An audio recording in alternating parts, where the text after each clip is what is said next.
Hello everyone, नमस्कार। हमारे YouTube channel में आपका हार्दिक स्वागत है। दोस्तों, आज की वीडियो में हम जानेंगे साल 2024 में जन्माष्टमी कब है, 26 अगस्त या 27 अगस्त। ये कन्फ्यूजन दूर करेंगे, जानेंगे सही तिथि और इस दिन बनने वाले शुभ योग, पूजा का शुभ मुहूर्त, साथ में जानेंगे जन्माष्टमी पर खीरे का महत्व और जन्माष्टमी व्रत में क्या खाना चाहिए, क्या नहीं खाना चाहिए। भगवान विष्णु के अवतार माने जाने वाले प्रभु श्री कृष्ण का हिंदू धर्म में बहुत महत्व है। इंडिया में ही नहीं बल्कि विदेशों में भी भगवान श्री कृष्ण का जन्मदिन मनाया जाता है। भगवान श्री कृष्ण की पूजा की जाती है। श्री कृष्ण जन्माष्टमी भादो मास के कृष्ण पक्ष की अष्टमी तिथि को भगवान श्री कृष्ण के जन्मोत्सव के रूप में मनाई जाती है। अर्धरात्रि में अष्टमी तिथि और रोहिणी नक्षत्र के संयोग में श्री कृष्ण जन्मोत्सव मनाने की परंपरा है। इस साल जन्माष्टमी तिथि को लेकर के लोग बहुत कंफ्यूज हैं कि व्रत 26 अगस्त को रखना है या 27 अगस्त को। अगर आप भी जन्माष्टमी की तारीख को लेकर कंफ्यूज हैं तो परेशान होने की ज़रूरत नहीं है, क्योंकि आज की वीडियो में हम जानेंगे साल 2024 में कृष्ण जन्माष्टमी कब है, पूजा का शुभ मुहूर्त, व्रत के पारण का समय और जन्माष्टमी के दिन खीरे का महत्व। साथ में जानेंगे जन्माष्टमी व्रत में क्या खाना चाहिए और क्या नहीं खाना चाहिए।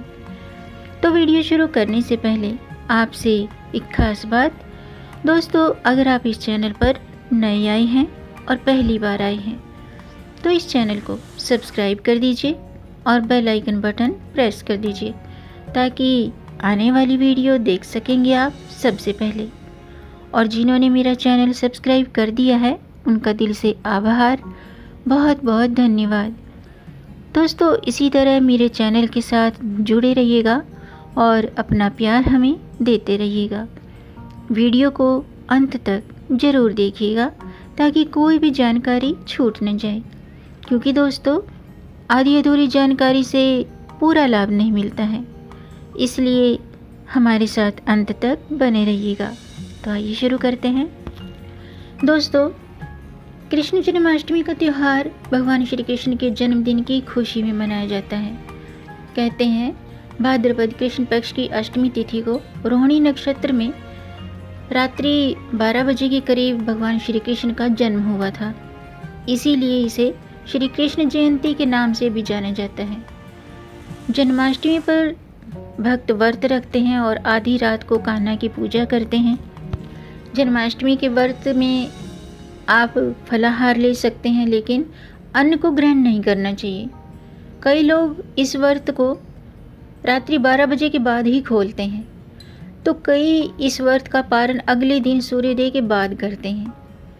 सुबह सूर्योदय से पहले उठकर इस दिन स्नान करके शुद्ध वस्त्र धारण करके व्रत का संकल्प लेना चाहिए।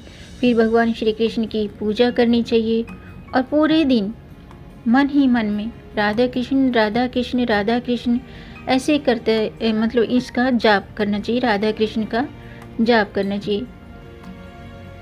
जन्माष्टमी है लेकिन भगवान श्री कृष्ण के साथ राधे का नाम जरूर लेना चाहिए, राधा कृष्ण का नाम का जाप करते रहना चाहिए। इस दिन आप फल खा सकते हैं। फिर रात्रि में 12 बजे की पूजा से पहले स्नान करके स्वच्छ और शुद्ध वस्त्र धारण करें। इस दिन भूलकर भी काले नीले रंग के वस्त्र न पहने। इस दिन आप लाल पीले हरे रंग के वस्त्र पहन सकते हैं। और फिर रात्रि में विधि विधान से कान्हा की पूजा करें और उनके प्रिय भोग लगाएं। तो सबसे पहले जानते हैं कि कृष्ण जन्माष्टमी की पूजा का शुभ मुहूर्त क्या है। दोस्तों, पंचांग के अनुसार इस साल भादो कृष्ण पक्ष की अष्टमी तिथि 26 अगस्त को 3:39 से शुरू होकर के 27 अगस्त को 2:19 तक रहेगी। तो उदय तिथि के अनुसार जन्माष्टमी का पर्व 26 अगस्त को मनाया जाएगा और श्री कृष्ण जन्माष्टमी की पूजा का शुभ मुहूर्त 26 अगस्त की रात्रि 12 बजे से शुरू होगा। यानी कि 26 अगस्त को कृष्ण जन्माष्टमी मनाई जाएगी और रात्रि के 12 बजे अष्टमी तिथि और रोहिणी नक्षत्र का इस दिन शुभ संयोग रहेगा। इस शुभ संयोग में जन्माष्टमी की पूजा की जाएगी। मथुरा में जन्माष्टमी का त्यौहार बहुत धूमधाम से मनाया जाता है और मथुरा में भी जन्माष्टमी 26 अगस्त को मनाई जाएगी। श्री कृष्ण जन्माष्टमी की पूजा का शुभ मुहूर्त 26 अगस्त की रात्रि 12 बजे से शुरू होकर के 12:45 तक रहेगा। जन्माष्टमी की पूजा इसी निशिता काल मुहूर्त में किए जाने का विधान है। आइए जानते हैं कृष्ण जन्माष्टमी व्रत के पारण का समय क्या है। दोस्तों 27 अगस्त को दोपहर के 3:38 के बाद पारण का समय है और वैकल्पिक पारण समय है 27 अगस्त की सुबह 5:57 के बाद और समाज में प्रचलित पारण समय है 27 अगस्त की रात्रि को 12:45 के बाद। आइए जानते हैं श्री कृष्ण जन्माष्टमी का महत्व। दोस्तों सनातन धर्म में कृष्ण जन्माष्टमी का त्यौहार का विशेष महत्व माना जाता है और ये त्यौहार विदेशों में भी मनाया जाता है क्योंकि इस दिन भगवान विष्णु के 8वें अवतार के रूप में भगवान श्री कृष्ण का जन्म हुआ था। श्री कृष्ण भगवान ने ही धरती को कंस के अत्याचारों से मुक्ति दिलाई थी। इसीलिए ही कृष्ण जन्मोत्सव का बेहद ही हर्षोल्लास के साथ ये त्यौहार मनाया जाता है। आइए जानते हैं कृष्ण जन्माष्टमी की पूजा विधि। दोस्तों इस दिन सुबह जल्दी उठें, स्नान करें और शुद्ध वस्त्र धारण करें।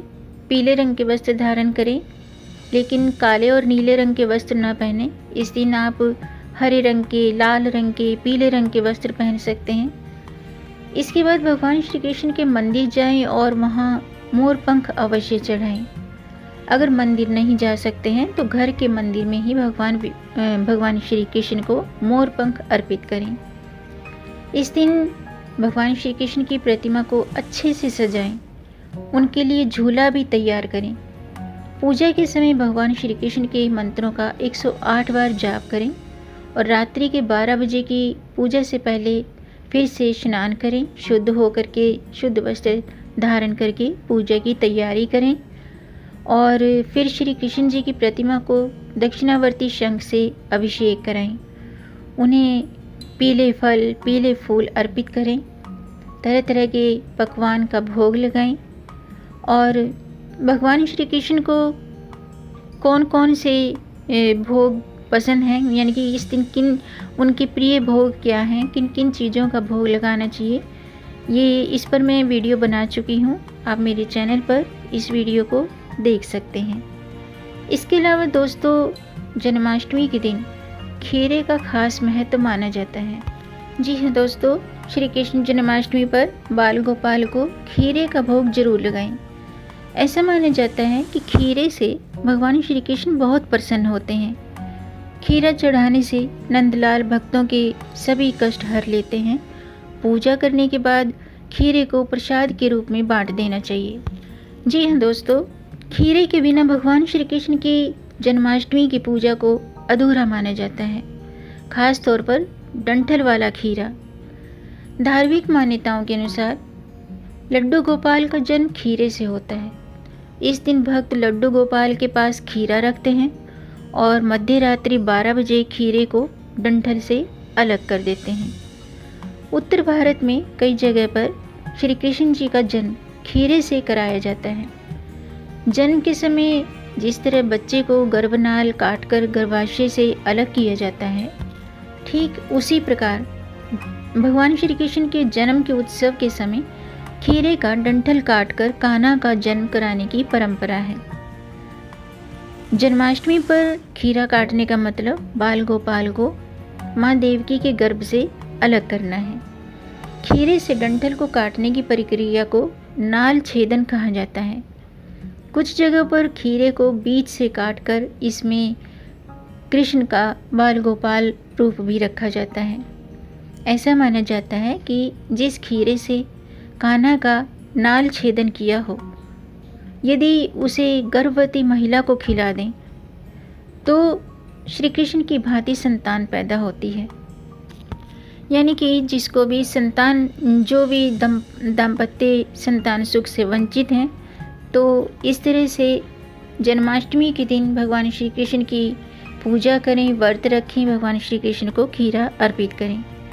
श्री कृष्ण जन्माष्टमी की रात्रि 12 बजे बाल गोपाल का जन्म हुआ था, तो ठीक उसी वक्त खीरे के डंठल को एक सिक्के से काटकर कान्हा का जन्म कराएं। इसके बाद शंख बजाकर बाल गोपाल के आने की खुशियां मनाएं और फिर विधि पूर्वक बांके बिहारी की पूजा करें।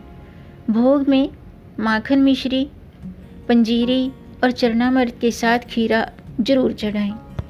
जन्माष्टमी के दिन भगवान श्री कृष्ण को धनिया पंजीरी का भोग जरूर लगाना चाहिए। माखन और मिश्री प्रभु श्री कृष्ण को बहुत प्रिय है। ऐसा माना जाता है कि श्री कृष्ण अपने बाल रूप में चुराकर माखन मिश्री खाते थे।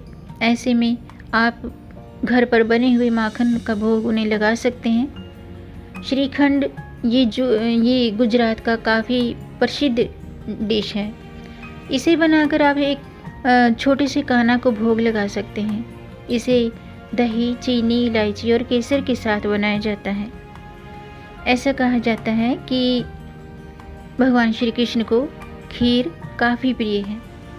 तो ऐसे में आप मखाने की खीर या साबूदाने की खीर बनाकर इन्हें भोग जरूर लगाएं और फिर इसे प्रसाद के रूप में वितरित कर दें। और अगर आप व्रत रखते हैं तो व्रत कथा जरूर पढ़ें या सुनें, तभी व्रत का फल प्राप्त होता है, वरना आपका व्रत अधूरा रह जाता है। आइए जानते हैं कि अगर आप व्रत रखते हैं तो व्रत में आपको क्या खाना चाहिए, क्या नहीं खाना चाहिए। नंबर 1, दूध और दही। व्रत के दौरान अक्सर ऐसी चीज़ों को खाने की सलाह दी जाती है जो शुद्ध हो, जिसमें मिलावट कम हो और जिसे खाने के बाद बार बार भूख न लगे। अगर आप जन्माष्टमी का व्रत रख रहे हैं तो आप दूध और दही खा सकते हैं, दूध पी सकते हैं। दूध पीने से पेट अधिक समय तक भरा लगता है और दही पेट को ठंडा रखने में मदद करता है। नंबर 2, ताजे फल। व्रत के दौरान अपने स्वास्थ्य का ख्याल रखना बहुत ज़रूरी हो जाता है, इसलिए अगर आप जन्माष्टमी का व्रत कर रहे हैं तो थोड़े थोड़े समय अंतराल पर आप फलों का सेवन कर सकते हैं। ये आपके शरीर को जरूरी पोषक तत्व प्रदान करेगा और स्वस्थ भी रखेगा। नंबर 3, मखाने और नारियल पानी। जन्माष्टमी के व्रत के दौरान आपको कोई भी कमजोरी महसूस होती है तो आप नारियल पानी पी सकते हैं, मखाने का सेवन भी कर सकते हैं। जन्माष्टमी के व्रत के दौरान आप दूध, दही, ताजे फल, नारियल पानी, कुट्टू के आटे से बने फलाहारी भोजन जिसमें सेंधा नमक का प्रयोग किया हो और मखाने का सेवन कर सकते हैं। इसके अलावा व्रत में आप व्रत के चावल खा सकते हैं। जन्माष्टमी व्रत में अनाज नहीं खाना चाहिए, इसके लिए आप फल फ्रूट खा सकते हैं और चावल खाने की भी मनाही होती है, तो व्रत वाले चावल आप खा सकते हैं। व्रत में आप चाय भी पी सकते हैं और व्रत में आप खीरा भी खा सकते हैं। जन्माष्टमी के व्रत में खीरा खाने पर कोई मनाही नहीं है, क्योंकि इसे 56 भोग में शामिल करके भगवान श्री कृष्ण जी को भोग भी लगाया जाता है। आइए जानते हैं जन्माष्टमी व्रत के नियम क्या हैं। जन्माष्टमी व्रत में ब्रह्मचर्य का पालन करना चाहिए और व्रत का संकल्प जरूर लेना चाहिए। यानी कि अगर आप व्रत रखना चाहते हैं तो कृष्ण जन्माष्टमी व्रत के संकल्प के लिए सुबह ब्रह्म मुहूर्त में उठकर स्नान करें। इसके बाद भगवान श्री कृष्ण की प्रतिमा के आगे घी का दीपक जलाएं और हाथों में तुलसी की एक पत्ती पकड़कर व्रत का संकल्प लें। जन्माष्टमी व्रत में भूलकर भी अन्न नहीं खाना चाहिए, अन्न ग्रहण नहीं करना चाहिए। जन्माष्टमी व्रत उसी दिन रात्रि 12 बजे के बाद या फिर अगले दिन सूर्योदय के बाद व्रत खोलना चाहिए। इसके अलावा आज के दिन भगवान श्री कृष्ण के मंदिर जरूर जाना चाहिए। इस दिन सुबह और रात्रि में भगवान श्री कृष्ण की विधि पूर्वक पूजा करनी चाहिए। भगवान को प्रसाद अर्पित जरूर करना चाहिए और उसे ही ग्रहण करके व्रत खोलना चाहिए।